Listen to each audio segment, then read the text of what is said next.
राजा के अस्तबल में यूं तो कई घोड़े थे, परंतु उनमें से 4 घोड़े बहुत ही ऊंची श्रेणी के और अनेक गुणों से भरपूर थे। परंतु उन चारों घोड़ों की एक बहुत बड़ी कमी थी कि पूरे राज्य में कोई भी उन घोड़ों को काबू नहीं कर सका था। इसलिए मजबूरन वे चारों घोड़े अस्तबल में कैद करके ही रखे जाते थे। कोई भी उन पर बैठता तो वे घोड़े घुड़सवार को तुरंत जमीन पर पटक देते थे। पहले तो कोई उन पर बैठ ही नहीं पाता था, और अगर जैसे तैसे कोई उनको काबू करने के लिए उन पर बैठता तो वे घोड़े घुड़सवार को तुरंत जमीन पर पटक देते थे। एक बार नंदू नाम का एक व्यक्ति यह सुनकर राजमहल में राजा के पास आया और राजा से बोला कि मैं इन चारों घोड़ों को काबू कर सकता हूँ, पर मेरी कुछ शर्तें हैं। राजा बोला, मुझे तुम अपनी शर्तें बताओ। नंदू बोला, मुझे इन घोड़ों के साथ रहने की अनुमति दे, इनका खाना पीना सब मैं स्वयं देखूंगा, और इस सब के लिए मुझे 11 महीनों का वक्त चाहिए। राजा ने कहा, मुझे मंजूर है, तुम्हें जो कुछ भी चाहिए मेरे सेवक तुम्हारे लिए और इन चारों घोड़ों के लिए वैसी ही व्यवस्था कर देंगे। तो नंदू बोला कि मैं कल से ही अपना काम शुरू कर दूंगा।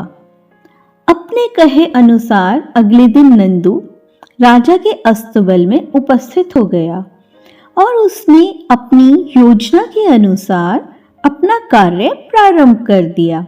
सबसे पहले तो नंदू ने चारों घोड़ों के रहने की अलग व्यवस्था की और उनको लेकर वह उस स्थान से कुछ दूर चला गया।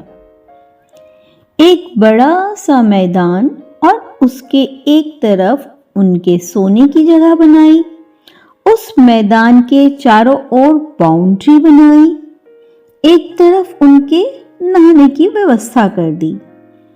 अब इस सब के बाद नंदू रोज सुबह बाउंड्री के चारों ओर दौड़ना शुरू कर देता और घोड़े जो राजा के अस्तबल में हर वक्त बंधे रहते थे उनको उस मैदान में खुला छोड़ देता। घोड़े भी खुल जाने के कारण इधर उधर घूम लेते, कभी दौड़ लेते। फिर नंदू चारों घोड़ों को खाना खिलाता, पानी पिलाता और कुछ देर आराम करने के लिए ले जाता। उसके बाद चारों घोड़ों को तालाब के किनारे ले जाकर नहलाता और रात को वहीं उनके साथ भोजन करके सो जाता और सुबह को फिर बाउंड्री के चारों ओर दौड़ लगाता। घोड़ों को खाना खिलाता, पानी पिलाता, तालाब के किनारे नहलाता और रात होने पर उनके साथ खाना खाकर फिर से सो जाता। कुछ दिन बाद घोड़ों को यह महसूस होने लगा कि यह हमें न बांधता है, न हम पर सवार होता है और न ही हमें कोई आदेश या कोई इंस्ट्रक्शन देता है। घोड़ों को नंदू अपना मित्र सा लगने लगा और अब जब रोज सुबह नंदू बाउंड्री के किनारे किनारे दौड़ता तो घोड़े भी उसके पीछे पीछे दौड़ने लगते।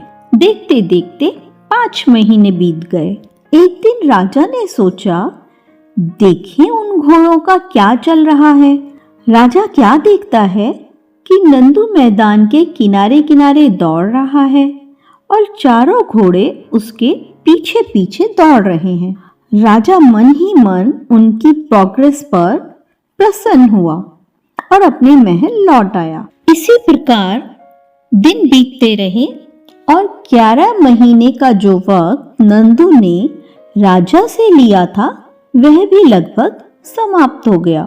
फिर एक दिन नंदू चारों घोड़ों को लेकर राजा के अस्तबल में पहुंचा और राजा को खबर भिजवाई। खबर सुनकर राजा अस्तबल में आया और जब वहां पहुंचा तो देखता है कि एक घोड़े पर नंदू बैठा है और बाकी तीनों घोड़े एकदम शांत खड़े हैं।